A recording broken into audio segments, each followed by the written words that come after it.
皆さんこんにちは、ミドチャレ TV の愛です。今回は2万人達成記念ということで、私の口から皆様に日頃の感謝の気持ちを伝えたいと思って動画を回しています。このチャンネルを始めたのが今からちょうど10ヶ月ほど前です。皆様の日頃の応援があって、ここまで続けてくることができました。いつも温かいコメント、そして高評価ボタン、シェアをいただきまして、とっても励みになっています。改めまして本当にありがとうございます。ということで、お祝いのケーキを食べたいと思います。これね、プレミアムロールケーキ。なんですけど、先にね、今回はせっかくなので、日頃皆様からね、これまで質問が多かった内容についてお答えしていこうかなって思っています。特に多かったのが、独身ですかっていうところと、あとなんで一人なんですかっていうところ、あとはお肌のスキンケアのこととか、あとよく食べてる動画が多いので、体型維持はどうしてますかっていう質問などに答えていこうかなって思っています。はい。でね、どんなスタイルで動画撮っていこうかなって思ったんですけれども、これが一番いいかなと思って、私がいつもね、ここでナレーション入れたりしているので、そのまんま、このマイクがないと結構声をね、すごいいつも張って話してるから力強くなっちゃう時があるので、普通にね、リラックスして話せるスタイルがこれなので、はい、このままお話しさせていただこうかなって思っています。はい。ということで、結論からお伝えしますとね、まずね、独身ですかってすごい多いんですよね。で、結論から言うと、独身です。一人暮らしをしています。なんで一人なんですかって多分思う方、おかげさまでなんで一人なのおかしいじゃんみたいな、デーですかとか、いい意味でね、言ってくださる方がすごい多いんですけれども、あとね、ちょっと最初の頃はすごく意地悪なコメントもあって、その、コメントのやりとりの中で、ね、なんて書かれたか、この人は20代の頃にハイスペック男子を狙いすぎて失敗して生き遅れたやつだって書かれたんですよ。何も私のことをね、ご存じない方にね、書かれて、想像でね、憶測でね、書かれたんですけど、結論から言うとその逆ですね。私が、今一人でいる理由は、離婚したからです。はい。しかも、そんなに経ってないんですよね、まだ。まだね、そんなに経ってないです。もちろん YouTube を始めた頃には離婚していましたけれども、はい。なので、一人です。で、ハイスペック男子を狙いすぎたからというと、その逆で、普通のサラリーマンと結婚しました。でね、26歳の時に結婚しました。で、ハイスペックかで言うと、お給料はね、高くなかった逆ですね。だからちょっと結構苦労した部分はありました。私、お金の部分ではね、結婚生活。そうなんです。だから、憶測でね、堂々と書くのはあんまり、本当はよろしくないかなって、私は思うのですね。はい。なので、そのね、見ている、そのコメントとかをね、ご覧いただいている方も、そういう憶測で書かれたものに対して信じないでほしいなって思います。はい。でも、応援してくださる方結構自分の、目でしっかり確認して私という人間をね、把握してくださってると信じてるので、そんな心配はしてなかったんですけども、そんな感じでございます。はい。でね、ちょっと離婚の話をさせていただくか、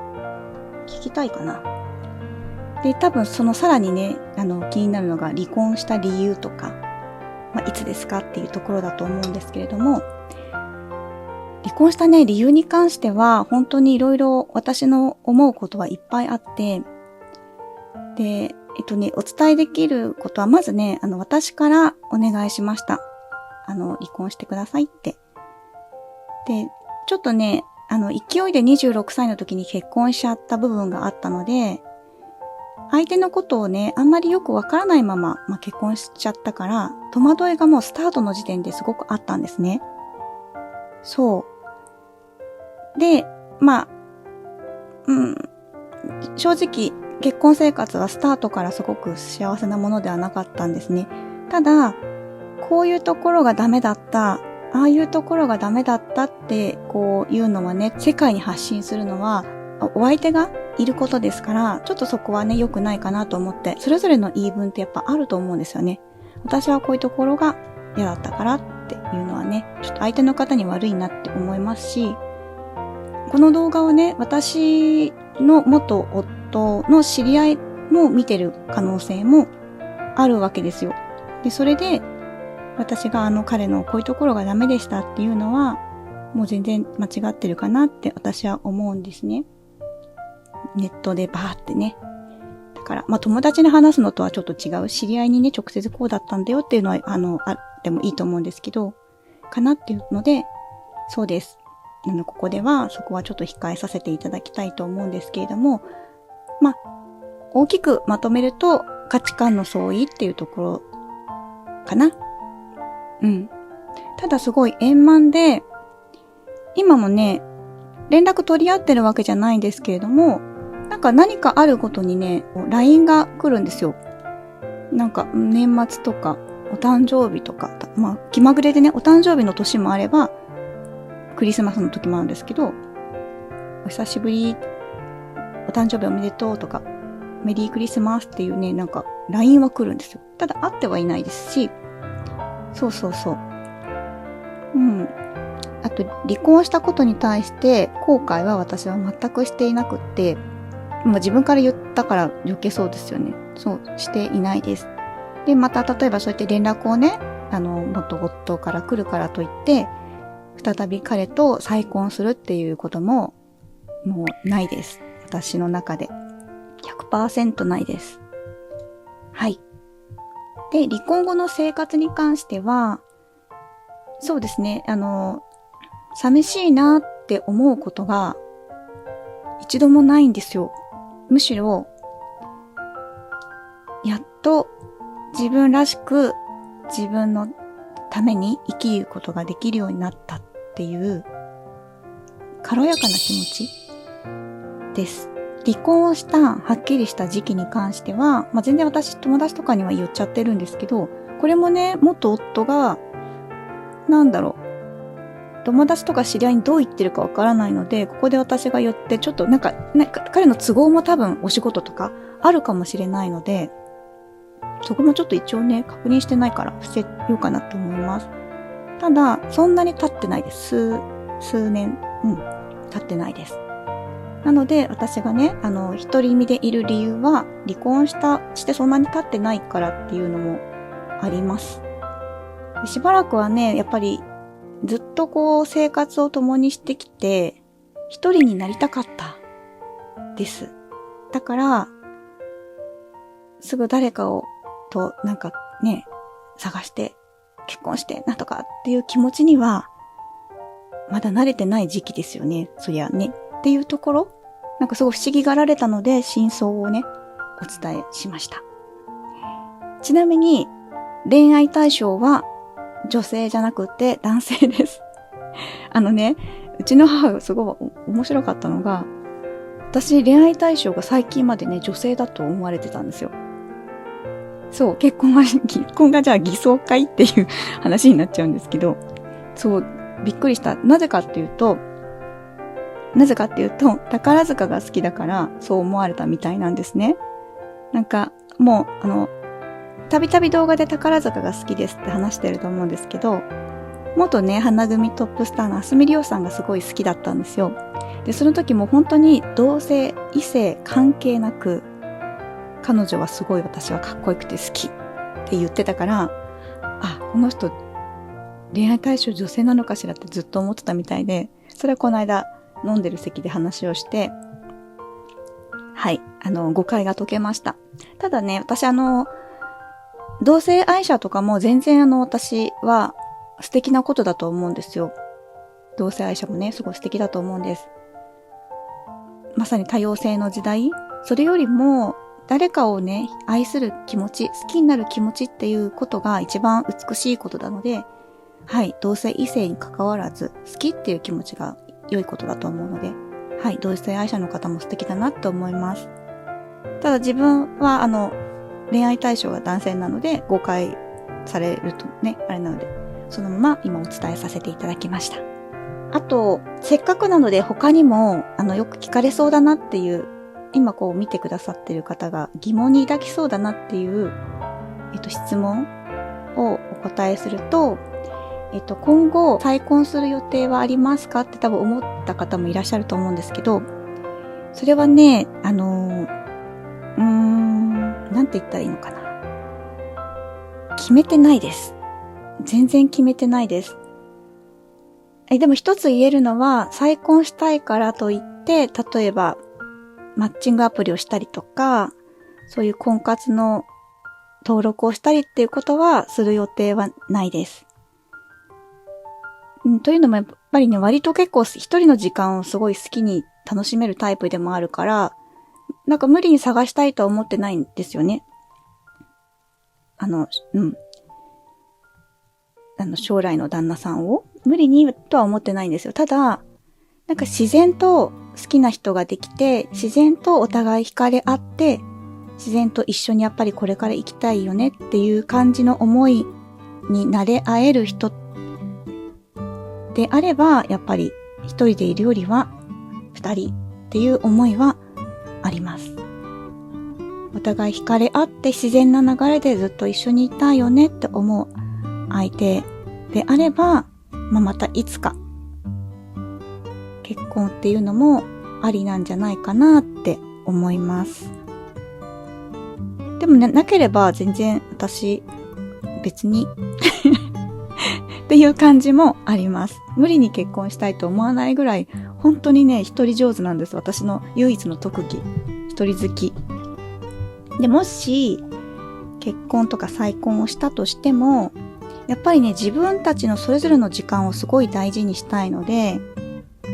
理想は、本当の理想は週末婚とか、結構ドライかなが一番いい。週の半分ぐらい一緒に生活して、週の半分はそれぞれの生活をしてっていうのが、大人だからそれがいいじゃないかなって、ちょっと思ったりとかしています。それと、あともう一個聞かれそうだな。子供について。子供についてはね、これ引っ張るのやめようね。ちょっとイラッとするね。子供についてはいません。はい。その理由はね、結婚してすぐ、あれってなっちゃったから、私。はい。ちなみに、誰も聞いてこないですけど、好きな男性のタイプは、タイプというよりは、こういう人じゃないと、こういう人の方が相性がいいっていう方は、包容力のある人、大人の余裕がある人ですかね。私が結構ね、だだこねちゃう時があるタイプなので、そこをね、広い心で、よしよしって受け止めてくれる人。はい。あとね、よく聞かれるのが、お肌のスキンケアどうしてますかっていうのを聞いてもらえることが多いんですね。これについてもお伝えしますと、お肌のスキンケアに関しては、美容医療を、うまくね、活用したりしています。で、直接ね、質問をされた方には直接お答えしてるんですけど、なので、一度聞いた方はちょっと重複しちゃうんでごめんなさい。同じこと言うんですけど、マッサージピールっていうのがすごいお気に入りで、それをね、定期的に行ってます。今ちょっと忙しくて行けてないんですけど、行ってる時は月1で行ってました。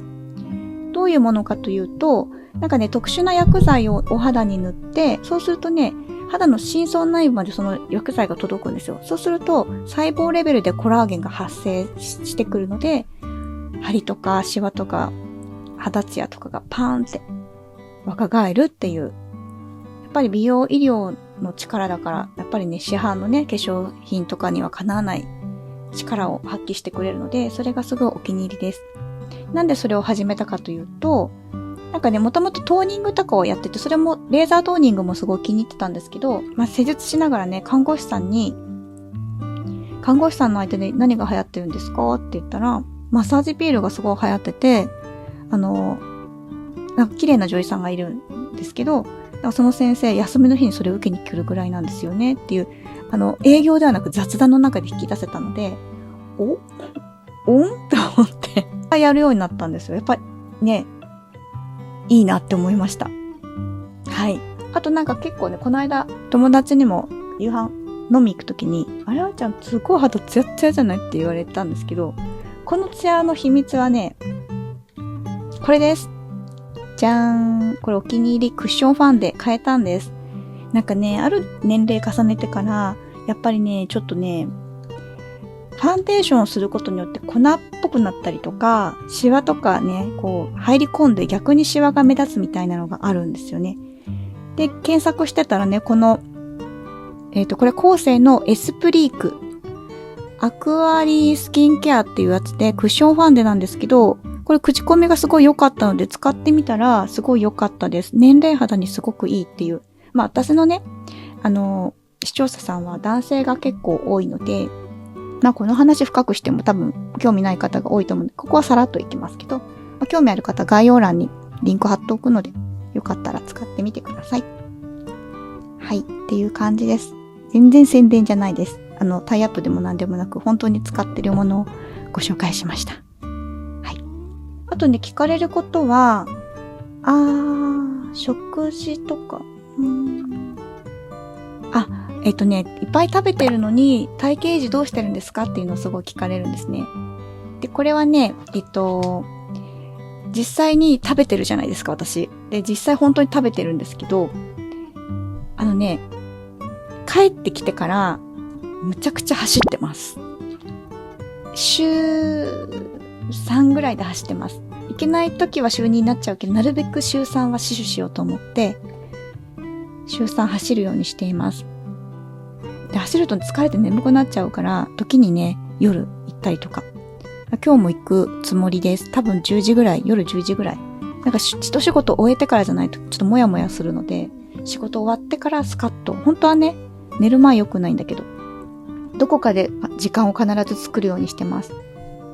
あとは、お家でピラティスをね、やったりとか、ストレッチをやったりとか、そういうのはね、結構日頃から心がけてます。本当は毎日やりたいんだけど、やっぱちょっとね、時間がない。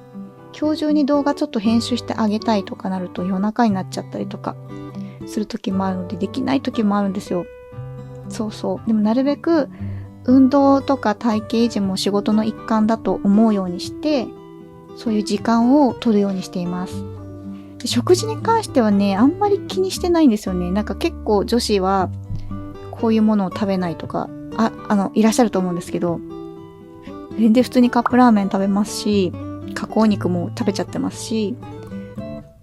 どちらかというと肉食ですし、そうそう、あんまりね、で野菜も食べてますけど、すんごい大量に食べてるわけでもなく、そうそうそう、普通なんですよ、食事は。牛丼も食べますし、そうそう。ただ、夜の炭水化物は極力、食べないようにしたり、あとは、食べたかったらちょっとだけ、お寿司1貫分のご飯を納豆に混ぜて食べるとか、あとちょっとパン食べる時もあるんだけど、本当にこう薄切りの10枚切り1枚食べるとか、夜はね、結構普段は控えるようにしています。でも朝昼はがっつり食べてます。今日の朝なんてね、私ね、何食べたかっていうと、カツ丼。カツ丼食べちゃった朝。はい。でもね、お米は一食、120g とか決めて、測って、ラップにして冷凍してます。だからこう、食べ過ぎないように。そういうのはね、ちょっとだけやってます。そんな感じかな。だから適度な筋トレと、走ってればね、太りにくくなりました。はい。はい、ということで、今日は2万人達成記念のお祝いのケーキを食べようと思います。これはね、プレミアムロールケーキに旬のいちごを自分で乗せました。じゃあいただきます。もうちょっとずっと喋ってたからぬるくなっちゃったけど。食べよう。ちょっとこっからは雑談ね、ちょっとだけ。いただきます。